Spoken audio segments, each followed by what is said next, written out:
വേവിച്ച് കഴുകി ഊറ്റിയെടുത്ത സോയയിലേക്ക് നമുക്ക് മുളക് പൊടി, മല്ലിപ്പൊടി, ചിക്കൻ മസാലപ്പൊടി, മഞ്ഞൾപ്പൊടി എന്നിവ ഇട്ട് കൊടുക്കുക. ഇതിലേക്ക് ആവശ്യത്തിനുള്ള ഉപ്പും കൂടി ചേർത്ത് കൊടുക്കുക.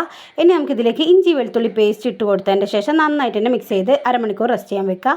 അങ്ങനെ അത് റെസ്റ്റ് ചെയ്തതിന് ശേഷം നമുക്കിതൊരു പാനിലിട്ടൊന്ന് ഫ്രൈ ചെയ്തെടുക്കാം കേട്ടോ. ഇനി വേറൊരു പാൻ എടുത്ത് അതിലേക്ക് കുറച്ച് ഓയിൽ ഒഴിച്ചതിന് ശേഷം കുറച്ച് വലിയ ജീരകം ഇട്ട് കൊടുക്കുക. ഇതിലേക്ക് ഒരു 2 വലിയ ഉള്ളിയും കൂടി കട്ട് ചെയ്തത് ഇട്ട് കൊടുക്കുക. ആവശ്യത്തിന് ഉപ്പും കൂടി ഇട്ട് കൊടുത്തിട്ട് നന്നായിട്ടൊന്ന് വഴറ്റിയെടുക്കുക. ഉള്ളി നന്നായിട്ട് തന്നെ വഴന്ന് വരുന്ന സമയത്ത് നമുക്കിതിലേക്ക് പട്ട, ഗ്രാമ്പു, ഏലക്ക, ബേ ലീഫ് ഇട്ട് കൊടുക്കുക. ഇഞ്ചി വെളുത്തുള്ളി പേസ്റ്റ് ഇട്ട് കൊടുക്കുക. ഇനി നമുക്കിതിലേക്ക് മുളക് പൊടി ചേർക്കുന്നില്ല, മഞ്ഞൾപ്പൊടിയും മല്ലിപ്പൊടിയും ചിക്കൻ മസാലപ്പൊടിയും കൂടി ഇട്ട് കൊടുക്കുക. ഇതിലേക്ക് കുറച്ച് ഒരു വെളുത്തുള്ളിയും പച്ചമുളകും കൂടി അരച്ചത് ഇട്ട് കൊടുത്തതിൻ്റെ ശേഷം ഒന്ന് വഴറ്റിയെടുക്കുക. ഒരു 2 തക്കാളിയും കൂടെ കട്ട് ചെയ്തിട്ട് കൊടുക്കുക. കുറച്ച് തൈരും കൂടി ചേർത്ത് കൊടുത്തിട്ട് നന്നായിട്ടൊന്ന് വഴറ്റിയെടുത്തതിൻ്റെ ശേഷം അടച്ച് വെച്ച് വേവിക്കുക കേട്ടോ.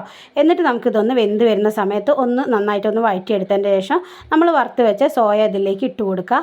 എന്നിട്ടെല്ലാം കൂടെ നന്നായിട്ട്